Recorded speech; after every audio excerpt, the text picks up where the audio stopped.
Hello friends, आप सभी का अंकुश अकेडमी में स्वागत है और मैं प्रियंका। आज के क्लास में हम लोग जानेंगे झारखंड का मध्यकालीन इतिहास। इसमें भी जो मेन इम्पॉर्टेंट पॉइंट है उसको आप लोग ज़रूर नोट डाउन करके रखिएगा, क्योंकि उससे एग्ज़ाम में क्वेश्चन बनते हैं। और ऐसे भी झारखंड में बहुत सारी वैकेंसी जाने वाली है, झारखंड दरोगा 11th जेपीएससी का नोटिफिकेशन, तो उसके लिए भी ये सारा हेल्पफुल वीडियो होगा। तो आप लोग इसको ज़रूर देखिए और अपने दोस्तों के साथ शेयर कीजिएगा। आप लोग जो जो कह रहे हैं वो मैं पूरा कर रही हूँ, तो आप लोग भी मेरे कहने के अनुसार आप लोग वीडियो को ज़्यादा से ज़्यादा शेयर कीजिएगा। और इस चैनल पे जो नए हैं वो चैनल को सब्सक्राइब करके और लाइक कीजिएगा। और आप लोग करेंगे तो झारखंड का मध्यकालीन इतिहास, तो इसमें जानेंगे संतुलन काल में झारखंड। क्या जानेंगे? संतुलन। तो बख्तियार खिलजी ने 1206 ईस्वी में नदिया बंगाल पर आक्रमण झारखंड से होकर किया था। ये जो बख्तियार खिलजी थे उन्होंने 1206 ईस्वी में नदिया बंगाल पर आक्रमण किया, तो किधर से हो गया? तो झारखंड से होकर किया था। नेक्स्ट पॉइंट है, गुलाम वंश के समय मुस्लिम नेताओं की छवियां झारखंड की सीमाओं पर बनाई गई थी। गुलाम वंश के समय मुस्लिम सेनाओं की जो छवियां है वो झारखंड की सीमाओं पर बनाई गई थी। नेक्स्ट पॉइंट, 1310 ईस्वी में अलाउद्दीन खिलजी ने अपने सेनापति मलिक छज्जू को नागवंशी राज्य को अपने अधीन करने के लिए भेजा था। ये इंपॉर्टेंट पॉइंट है। 1310 ईस्वी में अलाउद्दीन खिलजी ने अपने सेनापति मलिक छज्जू को नागवंशी राज्य को अपने अधीन करने के लिए भेजा था। अलाउद्दीन खिलजी का सेनापति, और अलाउद्दीन खिलजी का कौन सेनापति था? तो मलिक काफूर। जब दक्षिण भारत के विजय के लिए निकला तो वह झारखंड राज्य से होकर गुजरा था। जब मलिक काफूर दक्षिण भारत के विजय के लिए निकला तो इन्होंने झारखंड राज्य से होकर गुजरे थे। नेक्स्ट है, तुगलक काल के सिप हसालार मलिक बया ने हजारीबाग के चाय किला को जीतकर फतेह खान दोला को समर्पित किया। किसको समर्पित किया? तो फतेह खान दोला को समर्पित किया। नेक्स्ट पॉइंट, फिरोज शाह तुगलक ने हजारीबाग के सतगावा क्षेत्र को बंगाल के शासक समयुद्दीन शाह को से जीतकर उसे बंगाल की राजधानी बनाया था। ये इंपॉर्टेंट पॉइंट है। फिरोज शाह तुगलक थे, इन्होंने हजारीबाग के सतगावा क्षेत्र को बंगाल का शासक समयुद्दीन शाह से जीतकर उसे बंगाल की राजधानी बनाया था। नेक्स्ट पॉइंट, तारीख ए फिरोज शाही के अनुसार फिरोज शाह तुगलक ने झारखंड क्षेत्र से होकर बंगाल के विरुद्ध 2 बार आक्रमण किया। ये जो पुस्तक है तारीख ए फिरोज शाही के अनुसार फिरोज शाह तुगलक ने झारखंड क्षेत्र से होकर बंगाल के विरुद्ध 2 बार आक्रमण किया था। नेक्स्ट पॉइंट, झारखंड में उराव जनजाति का प्रवेश बख्तियार खिलजी के साथ हुआ। ये जो झारखंड में उराव जनजाति का जो प्रवेश हुआ वो किसके साथ हुआ? तो बख्तियार खिलजी के साथ उराव जनजाति का प्रवेश हुआ। उराव एवं मुंडा की भाषाओं में अरबी, फारसी तथा तुर्की भाषाओं के शब्द पाए जाते हैं। उराव एवं मुंडा की भाषाओं में कौन कौन? तो अरबी, फारसी तथा तुर्की भाषाओं के शब्द पाए जाते हैं। नेक्स्ट पॉइंट, खिलजी काल में प्रचलित रहे चौधरी, खुद, मुकद्दम जैसे शब्द आज भी प्रचलित है। ये सारा शब्द जो है वो आज भी प्रचलित है। उड़ीसा के शासक कपिलेंद्र ने आक्रमण कर संथाल परगना तथा छोटा नागपुर के एक बड़े हिस्से पर अधिकार कर लिया।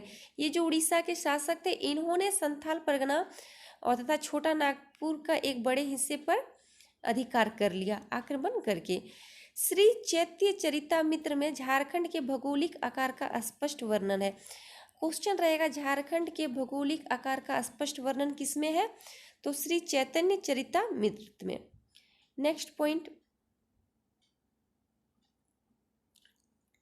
श्री चैतन्य चरितमित्र जैसे अमूल्य ग्रंथ में संथाल परगना तथा छोटा नागपुर से होते हुए गया होकर चैतन्य महाप्रभु के गुजरने का उल्लेख है। नेक्स्ट पॉइंट है, श्री चैतन्य चरितमित्र के अनुसार संथाल परगना के विभिन्न गांवों में उन्होंने ठाकुरबाड़ी की स्थापना की। ये संथाल परगना के जो विभिन्न गांवों थे उसमें इन्होंने ठाकुरबाड़ी की स्थापना की। झारखंड में वैष्णव मत के प्रचार का श्रेय किस चैत्य महाप्रभु को दिया जाता है? ये इंपॉर्टेंट पॉइंट है। झारखंड में वैष्णव मत का जो प्रचार का श्रेय दिया जाता है वो किसको दिया जाता है? चैतन्य महाप्रभु को दिया जाता है। नेक्स्ट पॉइंट है, बंगाल के प्रसिद्ध वैष्णव गायक संत चैत्य महाप्रभु मथुरा जाते समय झारखंड आए थे। ये कब आए थे? तो जब मथुरा जा रहे थे उस टाइम ये झारखंड आए थे। चैतन्य महाप्रभु पंच परगना क्षेत्र में रुके थे। ये जो चैतन्य महाप्रभु ये पंच परगना क्षेत्र में रुके थे, उस समय इस क्षेत्र में नागवंश का शासन था। उस टाइम इस क्षेत्र में नागवंश का शासन था। जौनपुर के इब्राहिम सरकी ने मिथिला के राजा शिव सिंह तथा बंगाल के राजा गणेश पर आक्रमण करने हेतु झारखंड के मार्ग का उपयोग किया था। ये लोग जब आक्रमण करने आए थे तो इन्होंने भी झारखंड के मार्ग का उपयोग किया था। नेक्स्ट पॉइंट, 1494 ईस्वी में दिल्ली के सुल्तान सिकंदर लोदी के भय से जौनपुर के भगोड़ा शासक हुसैन शाह सरकी ने झारखंड के साहबगंज क्षेत्र में शरण ली थी। ये सुल्तान सिकंदर सिंह लोदी के भय से जौनपुर का जो भगोड़ा शासक हुसैन शाह सरकी थे, इन्होंने साहिबगंज में अपनी शरण ली थी। मोहम्मद बिन तुगलक ने हजुद्दीन मुल्लक को सतगावा का शासक नियुक्त किया था। मोहम्मद बिन जो तुगलक थे, इन्होंने सतगावा का शासक नियुक्त किया था, मुल्क को सतगावा का शासक नियुक्त किया था। नेक्स्ट पॉइंट, मुगल काल में झारखंड। अब जानेंगे हम लोग मुगल काल में झारखंड। तो मुगल काल में झारखंड को खोखरा के नाम से जाना जाता था। ये कल भी बताए थे कि मुगल काल में झारखंड को खोखरा के नाम से जाना जाता था। बाबर एवं हुमायूं के शासन काल में झारखंड मुगल विरोधी अफगानों का आश्रय स्थल था। बाबर और हुमायूं के शासन काल में झारखंड मुगल विरोधी अफगानों का आश्रय स्थल था। नेक्स्ट पॉइंट, नासिर खान लोहानी से झारखंड अधिक प्रभावित था। ये जो नासिर खान लोहानी थे, इससे झारखंड अधिक प्रभावित था। शेर शाह ने मुगलों के विरुद्ध अपने संघर्ष में यहाँ के जंगलों का बहुलता के साथ उपयोग किया। नेक्स्ट पॉइंट है, खान देश के आदिल शाह द्वितीय को इतिहासकारों ने झारखंडी सुल्तान की उपाधि दी है। ये इंपॉर्टेंट पॉइंट है। जो आदिल शाह द्वितीय थे, इनको इतिहासकारों ने झारखंडी सुल्तान की उपाधि दी थी। झारखंड में मुस्लिमों का प्रवेश मार्ग प्रशस्त करने का श्रेय शेर शाह को जाता है। तो किसको जाता है? तो शेर शाह को जाता है। शेर शाह ने बंगाल पर अधिकार करने के क्रम में झारखंड के तेलियागढ़ी रास्ते का उपयोग किया था। ये इंपॉर्टेंट पॉइंट है। शेर शाह जब बंगाल पर अधिकार करने जा रहे थे तो झारखंड के क्षेत्र तेलियागढ़ी रास्ते का उपयोग इन्होंने किए थे। 1538 ईस्वी में शेर शाह ने अपने सेनापति ख्वास खां को महारत चेरों के विरुद्ध सैनिक कार्यवाही के लिए भेजा था। शेर शाह ने अपने सेनापति ख्वास खां को 1538 में चेरों के विरुद्ध सैनिक कार्यवाही के लिए भेजा था। हुमायूं शेरशाह संघर्ष के दौरान शेर शाह ने अपने अनेक अभियानों में झारखंड क्षेत्र का उपयोग किया था। जब शेर शाह और हुमायूं के बीच संघर्ष चल रहा था, उस टाइम शेर शाह ने अपने अनेक अभियानों में झारखंड क्षेत्र का उपयोग किया था। अकबर के दरबारी इतिहासकार कौन थे? तो अबुल फजल ने अपनी कृति अकबरनामा में एवं सिराज अफीफ ने झारखंड क्षेत्र को खोखरा से संबोधित किया है। ये जो अबुल फजल की अपनी कृति है अकबरनामा एवं सिराज अफीम ने झारखंड क्षेत्र को खोखरा के नाम से संबोधित किया है। नेक्स्ट पॉइंट, झारखंड को अकबर ने सर्वप्रथम अपना करदाता प्रदेश बनाया। ये इंपॉर्टेंट पॉइंट है।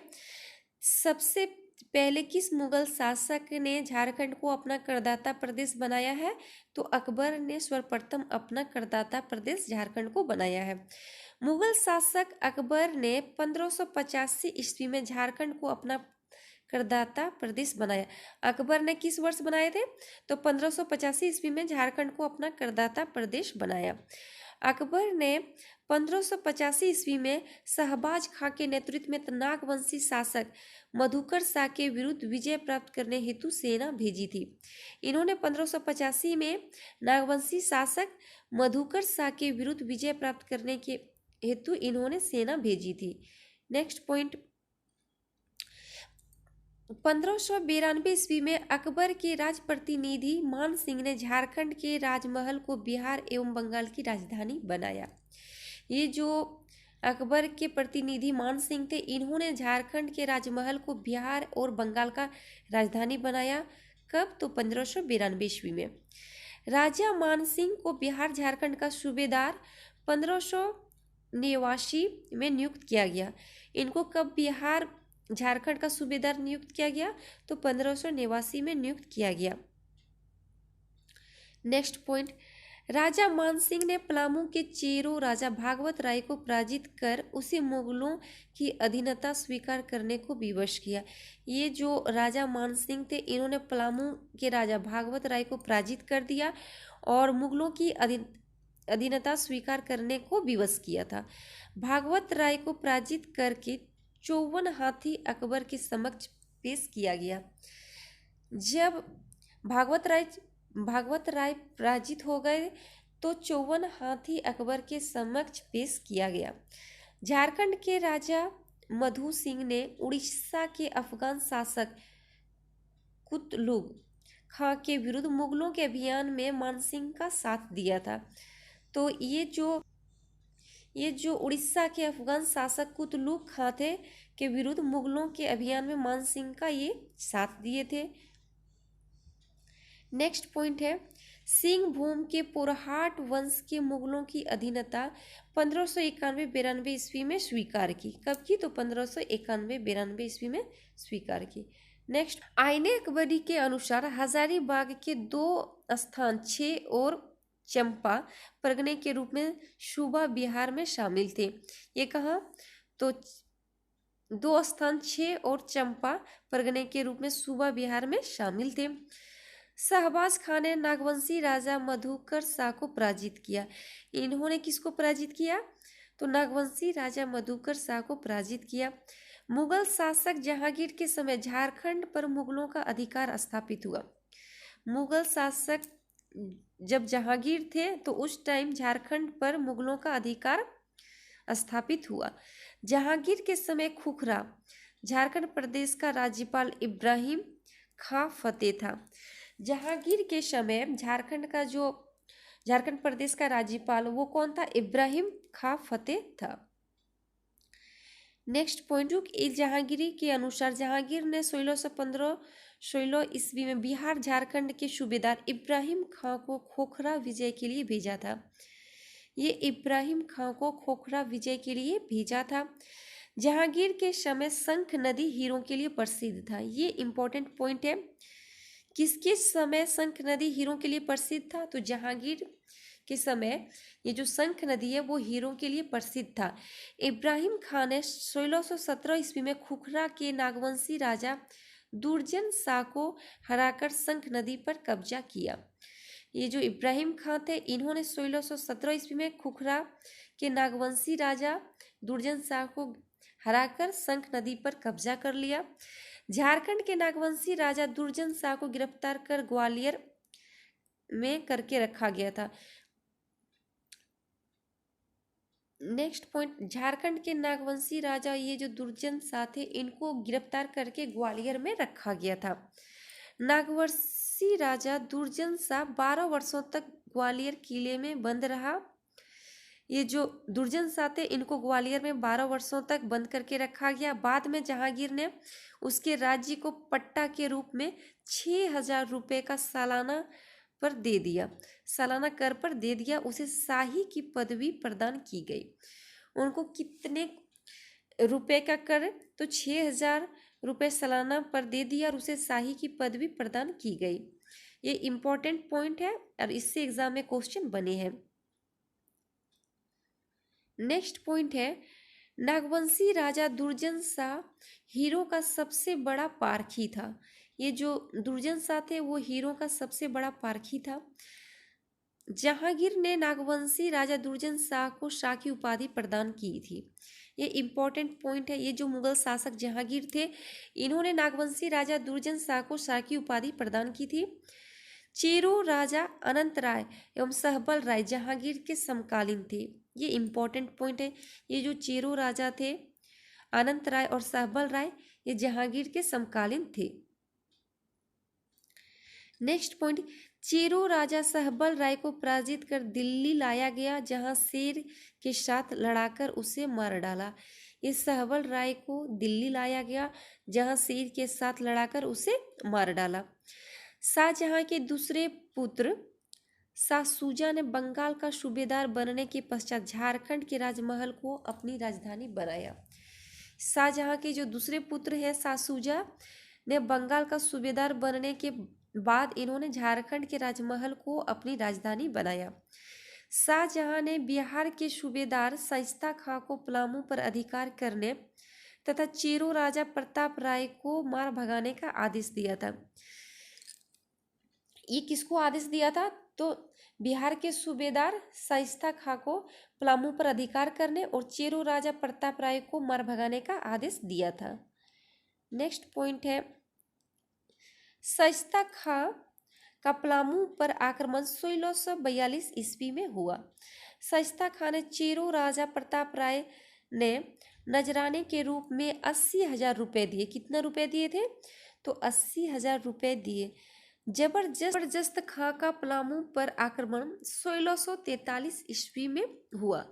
1644 ईस्वी में संधि के अनुसार चेरो राजा प्रताप राय को मुगलों की मनसबदारी दी गई।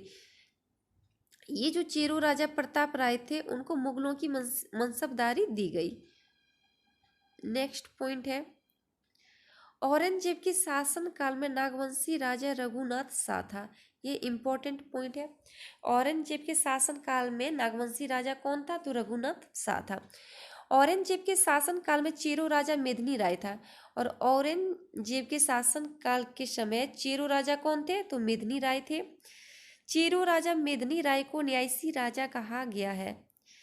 ये पहले पढ़ चुके हैं कि चेरो राजा मेदिनी राय जो है, इनको न्यायसी राजा कहा जाता है।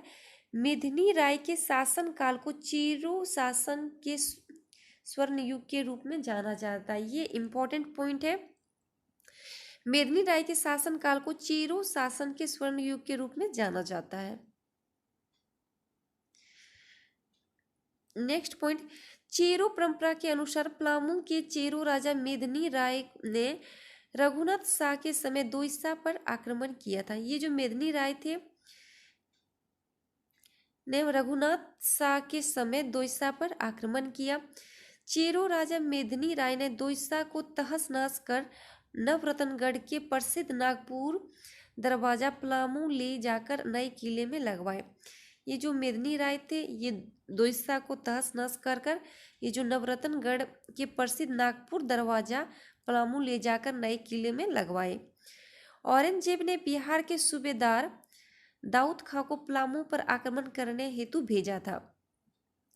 ये जितने भी पॉइंट है, इंपॉर्टेंट पॉइंट है, इसको अच्छे से आप लोग कॉपी में नोट डाउन करके आप लोग इसको अच्छे से पढ़िएगा।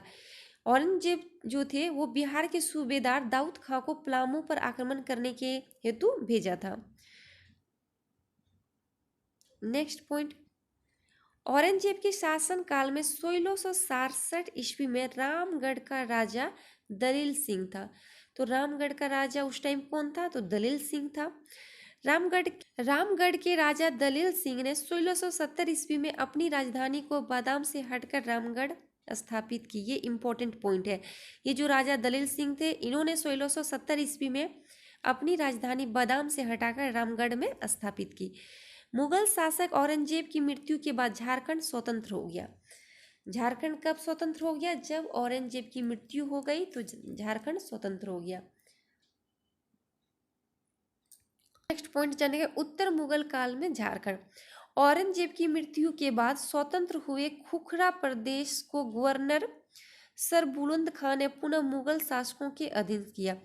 ये जो औरंगजेब की मृत्यु के बाद स्वतंत्र हुआ झारखंड को। फिर खुखरा प्रदेश को गवर्नर सर बुलंद खां ने पुनः मुगलों शासकों के अधीन कर दिया गया। झारखंड क्षेत्र को सर बुलंद खां ने खुखरा प्रदेश को 1724 ईस्वी में अधीन किया। ये जो सर बुलंद खां थे, इन्होंने खुखरा प्रदेश को 1724 ईस्वी में अधीन किया। बिहार के सूबेदार सर बुलंद खां ने 1717 ईस्वी में नागवंशी राजा यदुनाथ शाह पर आक्रमण किया। ये जो बिहार के सूबेदार थे सर बुलंद खां, 1717 ईस्वी में नागवंशी राजा यदुनाथ शाह पर आक्रमण किया। नेक्स्ट पॉइंट, पलामू के चेरो राजा रंजीत राय ने 1719 ईस्वी में टोरी परगना पर कब्जा किया। ये जो चेरो राजा रंजीत राय है, इन्होंने 1719 में टोरी परगना पर कब्जा किया। बिहार के सूबेदार फखरुद्दौला द्वारा छोटा नागपुर 1730 ईस्वी में आक्रमण किया। इन्होंने छोटा नागपुर पर 1730 ईस्वी में आक्रमण किया। नेक्स्ट पॉइंट, फखरुद्दौला के आक्रमण के समय नागवंश का राजा शिवनाथ शाह था। उस टाइम नागवंश का राजा कौन था? तो शिवनाथ शाह था। हुसैनाबाद एवं हैदरनगर की स्थापना हियादत अली खां ने की थी। हुसैनाबाद और हैदरनगर की स्थापना किसने की? तो हियादत अली खां ने की थी। मराठा नेता भास्कर राव पंडित बांग्ला पर आक्रमण के दौरान छत्तीसगढ़ के रास्ते झारखंड में प्रवेश किए थे। भोसले परिवार द्वारा शासित नागपुर से छोटा नागपुर का संबंध बताने वाला इतिहासकार J.H. हेविट है। ये कौन इतिहासकार थे? तो J.H. हेविट है। मराठा आक्रमणों के फलस्वरूप झारखंड से मुगल प्रभाव का अंत हो गया। जब मराठा आक्रमण होने लगा तो उस टाइम झारखंड से मुगल शासक का प्रभाव फिर अंत हो गया। ये कुछ पॉइंट था झारखंड का मध्यकालीन इतिहास से। ये इसमें जो आपको इम्पोर्टेंट पॉइंट लगे वो आप अच्छे से उसको नोट डाउन कर लीजिएगा, क्योंकि आपको हम बता दिए किस किस पॉइंट इम्पोर्टेंट पॉइंट है जिससे क्वेश्चन एग्जाम में बने हैं। वो मैं खुद आपको पॉइंट में बता दी हूँ कि ये इम्पोर्टेंट पॉइंट है, तो आप उसको ध्यान से रखिएगा। और इसी से एग्जाम में क्वेश्चन बनते हैं, तो आप इसको अच्छे से देखिएगा। और इस तरह का वीडियो आगे भी आपको चाहिए तो आप कमेंट में जाके बता सकते हैं। और इस चैनल पे जो नए हैं वो चैनल को सब्सक्राइब कीजिएगा, लाइक कीजिएगा और शेयर कीजिएगा। Thank you.